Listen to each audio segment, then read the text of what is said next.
Ah, Rimworld, a place of organ harvesting, war crimes and common masochism. Most people heard that this game is about that, and they are right. It is also much more than that. Those are just fun mechanics that spice up the experience. But I believe that most people that played Rimworld didn't do it because they can be complete psychopaths. So if you ever wanted to play Rimworld but were overwhelmed with the mechanics, or you think that it is too much, this video is exactly for you and explain everything that is vital with this game. First of all, this game is not for psychopaths, it is more or less a psychopath maker. This game doesn't order you to do anything morally wrong, it just gives you enough tools to have a wide variety of ways to get the same result.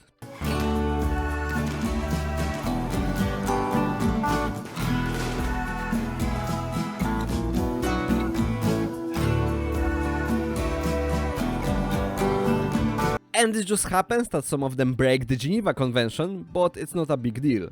So, you can play Rimworld without doing anything wrong and still have some fun.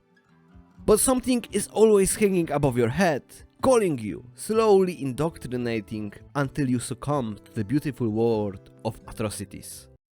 Looks like meat's back on the menu, boys! Rimworld is a colony simulator where you manage a bunch of people on an alien planet filled with bandits, insectoids and other more advanced threats. Your job is to survive and at a later point escape, but that is up to you. Rimworld is not a game about winning, but about surviving and losing in the most hilarious way possible.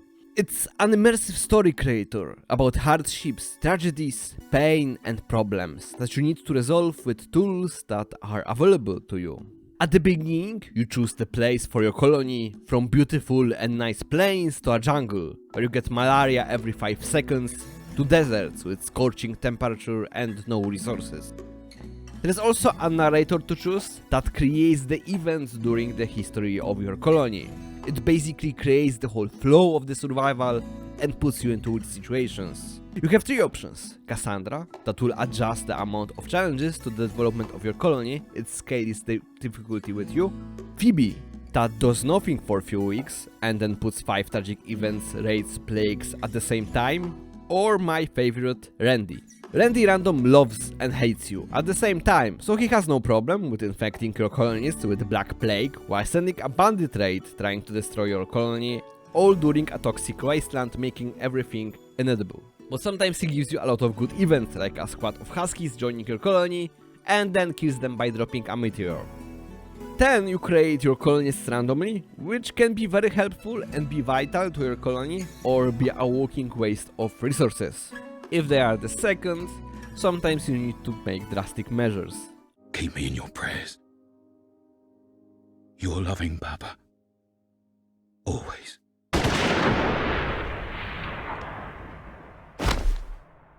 They all have different perks, also childhood and adulthood that you can read about, and it gives them some identity and specializations in gameplay.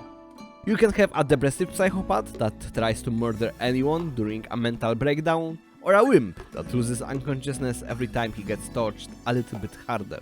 Every member of your colony needs a living space, food and full psychiatric care, so be picky about them. Cause some resources can be very hard to come by. The most basic is food, and with it you can see what is Rimworld really about, and it is about the variety of tools. Because you can acquire food by different ways.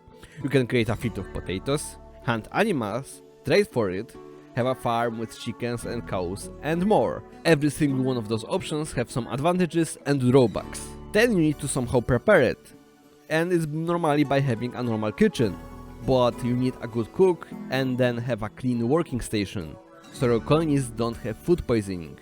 You don't really want your guy with a rifle puking left and right while there is a bunch of man-eating goats attacking your colony.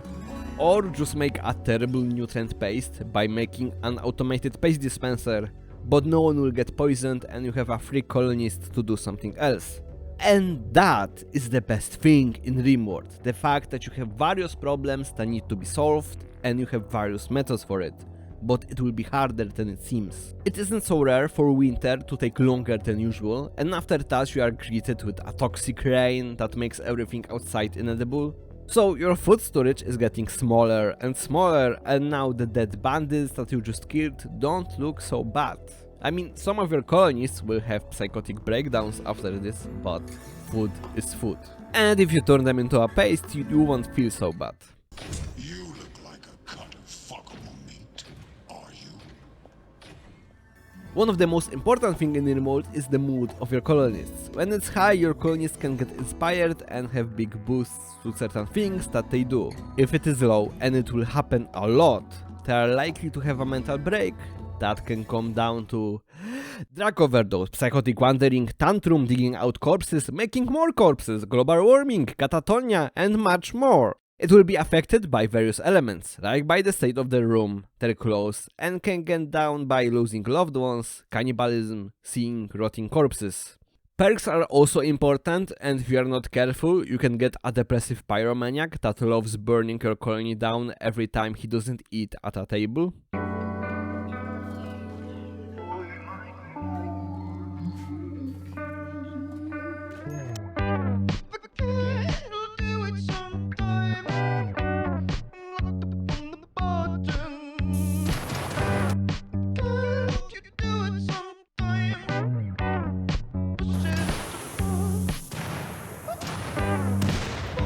Or you can just install a brain implant that makes them very happy but very high. Rimworld has a very deep body mechanic, where almost every part of the human body is simulated and can be replaced by prosthetics. From arms to spines, brains and skins. You can make a null to pain berserker with metallic skin and venom blades in his elbows, and that is so cool. Of course, to unlock them you need to research them, and for that you have big research tree unlocking many fun elements. At the beginning you will only be able to do wooden hands and legs, but later it is not a problem to change your human to Adam Smasher. Those prosthetics are actually pretty costly, but there is another option. When you get raided by bandits, some of them may survive and you can take them as prisoners. You can recruit them, but you can also harvest their organs to use them for your better colonists that lost a lung or a kidney during the fight. There's also a high demand of them on the market. Yeah, that is why most people call Rimworld the organ harvesting simulator, and it fits. It can break the mood of your colonists, but sometimes it is really worth it. A colonist without a kidney will almost certainly die when infected with a deadly disease. Deadly anomalies, dangerous mutants, anarchists, and bandits. None of them will stop duty on its triumphant march towards saving the planet. For all the threats that are in this game, Rimworld provides you a wide array of items and crafting to help you. It all unlocks with the research tree. At the beginning you will just have basic medieval armor, swords, warhammers, and you slowly get better things like pump shotguns, mortars, automated turrets, IDs, miniguns, flamethrowers, laser guns. If you want, you can make even an equivalent of Space Marine armor from 40k. Must kill! Do you hear the voices too? Sanity is for the weak. With time you will get many tools to fight all the threats that are waiting for you, but there is a very important mechanic with this game. The game counts everything that your colony has and scales the events with it. It doesn't really scale with time like Battle Brothers, but with the wealth of your colony. So if you made a brand new excellent marine armor, instead of getting attacked by 15 angry animals, it will be 30 or 40. And you don't really want 30 explosive animals coming your way. Raiders will literally siege your colony and bombard it with artillery or overrun you with sheer numbers. So you will need to prepare automated turrets, minefields, multi-layer defenses, artillery and more if you want to have a very rich colony and survive. Special items that you can only get from quests or attacking other colonies can be very destructive, but I won't spoil them.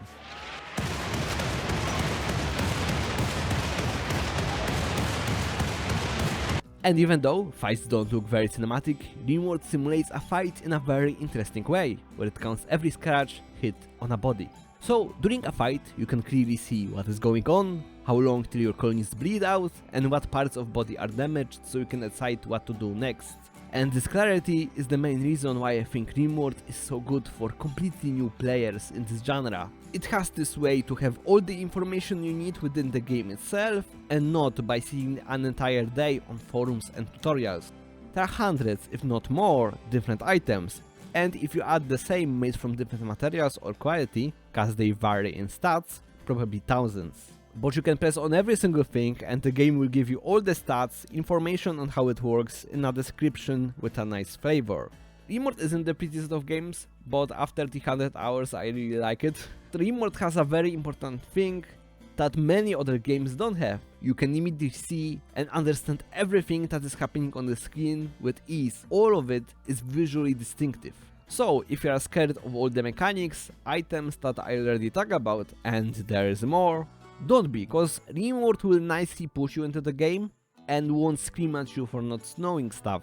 All the problems in this game have a pretty logical solution. Your colonies get infections after a fight, create infirmary with hygienic tails and have dedicated cleaners. Too cold for crops, hydroponics, your craftsman sleeps a lot, pump him up with drugs, don't have space to bury the bodies, burn them. All of it is pretty straightforward and you don't have to play a lot to understand everything.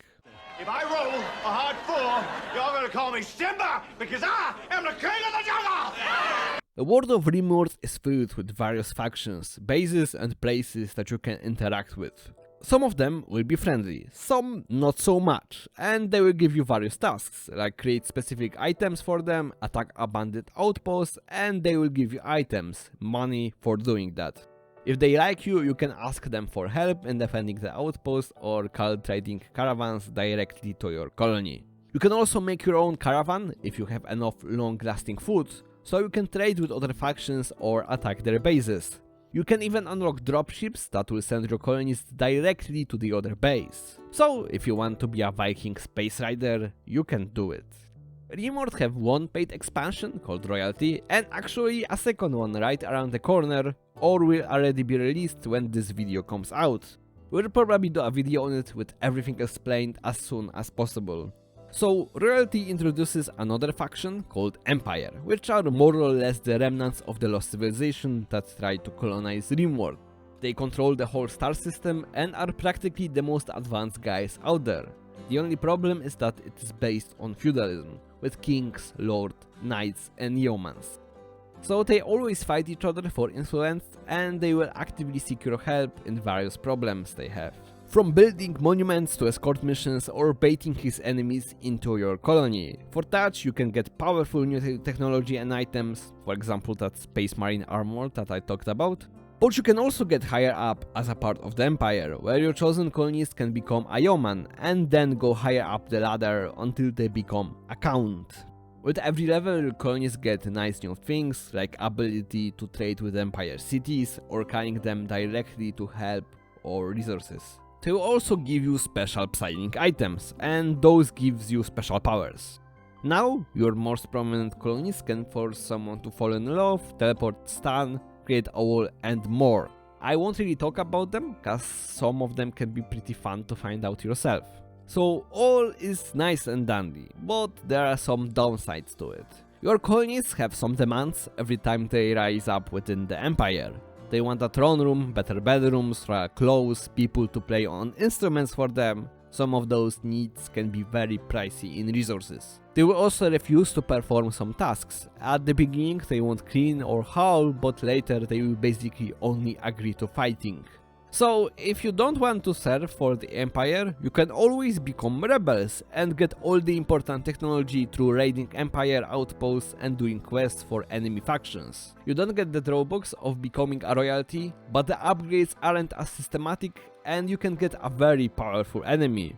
But that can be a very fun playthrough, so at some point I recommend to do it. The royalty also gives new mechanics and a bunch of items, and I can say that this is worth the price. Welcome to Astalia, gentlemen.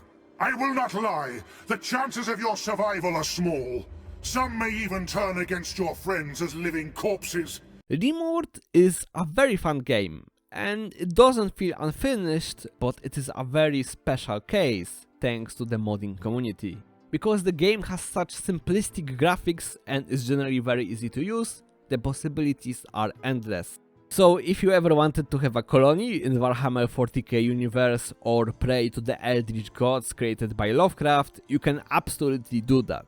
Mix DNA of human and different animals, create diamond dogs and so much more.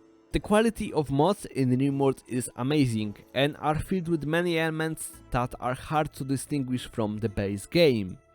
Of course, not all are complete overhauls, but if you don't like adding random shit to your game, at least install some UI and some quality of life changes.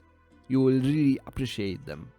After you played some nice runs and want to try modding, try out Vanilla Expanded because it's an enormous, highly customizable pack that expands the whole game in every single way while keeping it still in a Rimworld universe. Everything more or less fits the world. In addition, the Vanilla Expanded has a nice roadmap, a list of mods and what they work on, and are really organized. So you can see everything and how it works. Check it out, it is really worth it. I could tell you more about this game, but I feel like you will have more fun exploring and understanding Rimworld on your own. It is not really a complete tutorial video, it is more of a guide for new players and people that are really on the fence with this game, or just need a little bit of a push.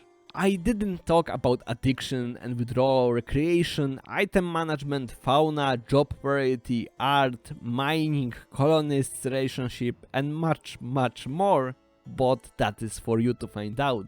It is a game about love, about betrayals, tragedies and funny stories, about people burning alive and having marriages, about fighting and survival. But all of it is much more powerful when you also explore the game on your own. It gives you many possibilities. I could tell you some of the stories, will probably do some on the Rimworld ideology video, but first create your owns. I hope that you try it out, this game is one of a kind.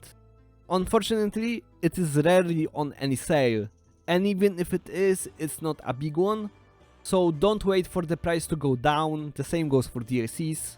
Fortunately, it's not a Paradox game, there is not many of them. If now you feel like you can have fun with it, try it out and you won't be disappointed. If you want to share some of your reward stories or anything, tell me your feedback or tell something that you don't like or like in this video, please write it down in the comments and I will happily respond. Like the video, subscribe, check out my other videos and Twitter, cause I created it. Have fun with the Rimworld and other games. Bye.